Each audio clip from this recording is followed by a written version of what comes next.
Magandang buhay mga kamanlalakbay, ito si Brother Ivan Panganiban at narito po tayo sa Diocesan Shrine of Nuestra Senora del Mar Cautiva, Holy Guardian Angels Parish dito po sa bayan ng Santo Tomas, La Union. Originally po ito po ay Mahal na Birhen ng Santo Rosario, pero kalaunan po noong 1845, nagkaroon po ng isang miraculous po na pagdating po dito ng imahe na Mahal na Birhen na safe po siya, kasama po ang mga imahe po ng iba pong mga santo, tinawag po siya na Our Lady of Mar Cautiva.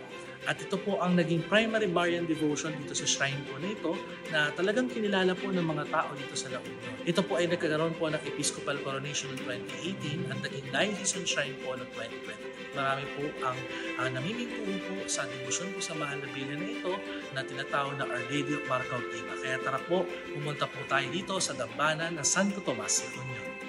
Manalangin tayo.